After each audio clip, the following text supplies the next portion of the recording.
नमस्कार बंधू भगिनींनो, आपल्या सगळ्यांचं सहर्ष स्वागत आहे स्वास्तिकम या माझ्या चॅनल। असं चित्रभक्ती विजय कथासार यातील पुढील संतांची मी कथा घेऊन आलेली आहे आणि आपल्याला खरंच या संतांच्या कथा आवडत असतील, माझे व्हिडिओ खरंच आपल्याला आवडत असतील तर आपण माझ्या चॅनलला सबस्क्राईब करा, माझ्या व्हिडिओला लाईक करा आणि कमेंटमध्ये विठ्ठल विठ्ठल जय हरी विठ्ठल लिहायला विसरू नका। विठ्ठल विठ्ठल। अध्याय 37 भक्त रसिक मुरार याची कथा। आता रसिक मुरार या भक्ताची कथा ऐका। हा भक्त मथुरा प्रांतात साईनगर येथे राहत असे। त्याने पुष्कळ शिष्य केले होते। ते पूजेचे व ब्राह्मण भोजनाचे सर्व साहित्य जमवीत असत आणि हा एकांतात बसून प्रेमाने भजन करीत असे। एकदा काही वैष्णव त्याच्याकडे आले। त्याने लगबगीने सर्वांना कृष्णासने दिली आणि शिष्याला सांगितले, या संतांचे पूजन कर, त्यांचे चरणतीर्थ मला आणून दे। आज्ञेप्रमाणे तो शिष्य संतांचे चरण धुवू लागला। त्यामध्ये एका ब्राह्मणाचे पाय फुटलेले होते, मळके होते, वस्त्रे मलिन होते, तो ओंगळ होता।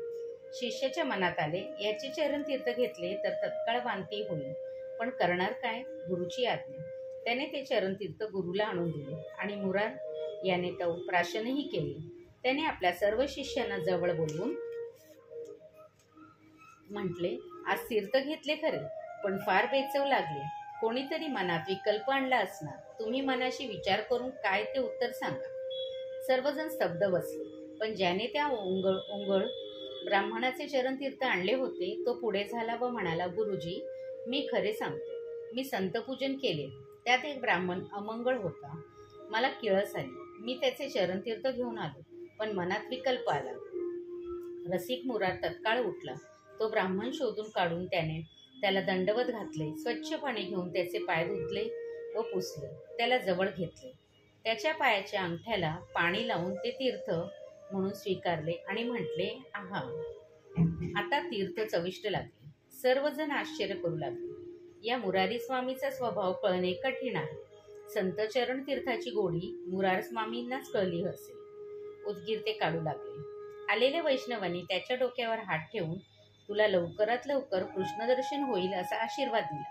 त्याच्या रसिकतेबद्दल त्या दिवसापासून लोक त्याला रसिक कुमार असे म्हणू लागले। या मुरार स्वामीचा गुरु दयार्णव म्हणून होता। तो ब्रह्मज्ञानी असून गंडकी शिळेची कृष्णमूर्ती त्याच्या पूजेत होती। तो फार मनोभावे पूजा करीत असे। तो पूजा करीत असता एका राजाने पाहिले व त्याचे मन संतुष्ट झाले।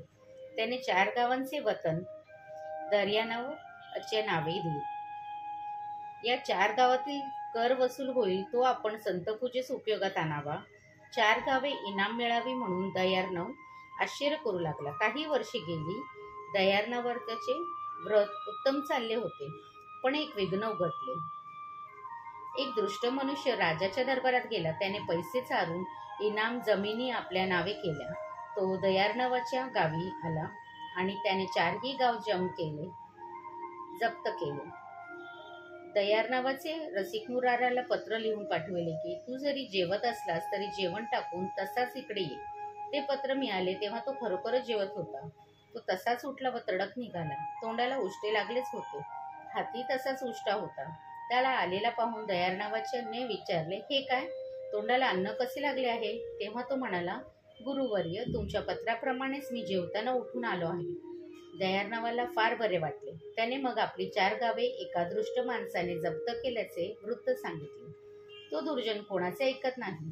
तू जा आणि त्याला उपदेश कर, आपले गाव सोडून आण, श्रीकृष्णाचे नाव घेऊन आत्ताच जा आणि काम यशस्वी करून ये। सद्गुरूंना वंदन करून मुरार निघाला आणि जेथे तो दृष्ट अधिकारी होता त्या गावी गेला। त्याने एका माणसाच्या बिऱ्हाडात वस्ती केली।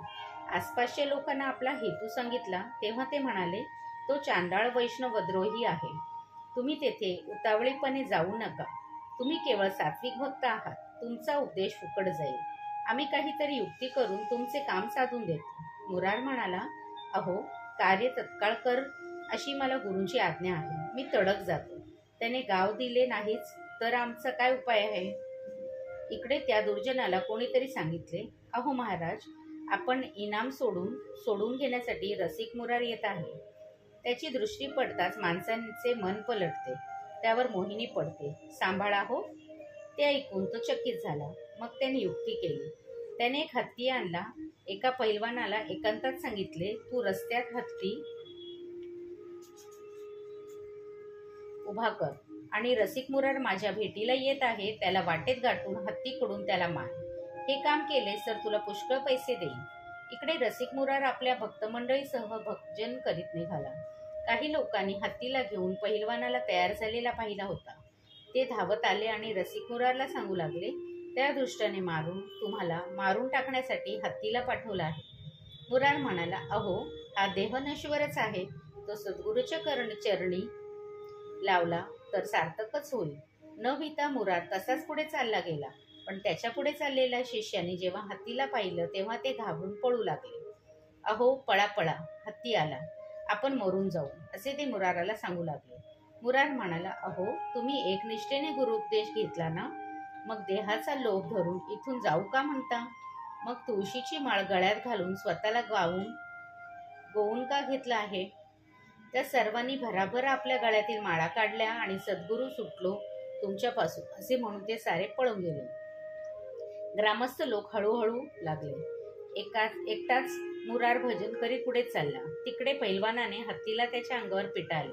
हत्ती धावत धावत पुढे आला आणि एकदम त्याने पुढचे 2 पाय टेकून सोंड जमिनीवर लावून मुराराला वंदन केले.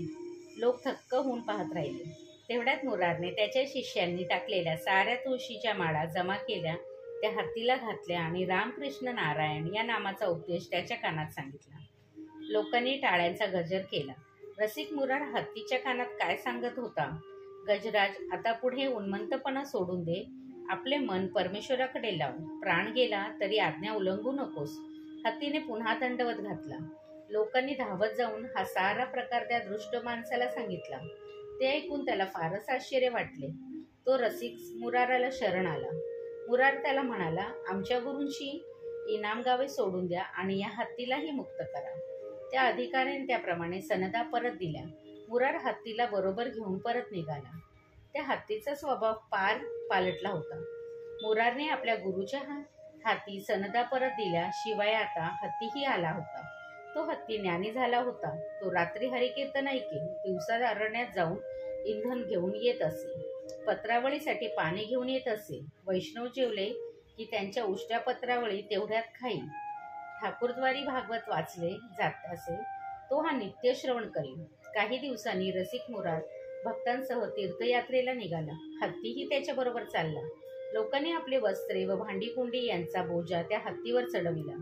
तो हत्ती वाटेत कोणी चोर आले तर त्यांना पळवून लावी किंवा मारून टाके. ज्याच्या गळ्यात तुळशीची माळ असेल व जो रामनाम जपत असेल त्यालाच तो हत्ती जवळ येऊ देई.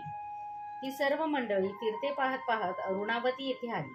तेथे 3 दिवस राहावे व पुढे कुरुक्षेत्रात जावे असा बेत ठरला. आता नगरावर अविंद राजांचे राज्य होते. गावाबाहेर पुष्कळ बैरागी आले आहेत. त्यांच्याजवळ एक मोठा हत्ती आहे. तो उन्मंत आहे. आपल्या राज्यासाठी घेतला तर भूषण ठरेल, असे काही लोकांनी त्या राजाला जाऊन सांगितले. राजाने लगेच आपले सेवक पाठविले. हत्ती घेऊन या. बैरागी देत नसेल तर त्यांना शिक्षा करा, अशी त्यांना आज्ञा केली होती. सैनिक आले. संत्यांच्या मेळाव्यात हत्ती स्वस्त बसला होता. सैनिक म्हणाले, तुमच्याजवळ हत्ती आहे, तो राजाला आवडला आहे, तो तत्काळ द्या, नाहीतर आम्ही बळाने ओढून नेऊ.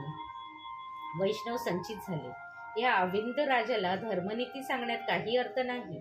ते आपसात बोलू लागले, अहो, याला उपदेश करण्यात काय अर्थ? तो सेवकांना म्हणाले, आम्ही कोण अडविणार, तुम्ही घेऊन जा. पण विष्णू भक्तांविषयी इतर कोणाशी हा हत्ती अंगाला हात लावून देत नाही. तुम्ही प्रयत्न केला तर तुम्हाला मारेल. सेवक त्याला पकडायला गेले. तो हत्तीने मुळीच दाद दिली नाही. तेव्हा त्यांनी राजाकडे जाऊन सर्व सांगितले.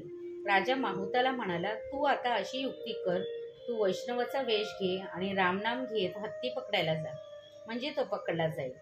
माहुताने वैष्णव लोकांसारखा हुबेहूब वेश केला आणि रामकृष्ण हरी असे म्हणत तो हत्तीजवळ गेला.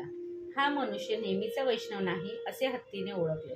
पण माहूत रामनाम सतत म्हणत असल्यामुळे हत्ती शांतच राहिला. तेव्हा माहुताने त्याच्या मस्तकावर चढून त्याला राजद्वारी नेले. तेथे जाताच हत्तीला कळून चुकले की आता आपल्याला संत संगती लाभणार नाही. त्याने अन्नपाणी सोडून दिले आणि 7 दिवसातच तो मरण पावला. तो असा की पाणी पिण्यासाठी गंगेच्या काठी गेला असता प्रवाहात शिरून त्याने प्राण सोडले.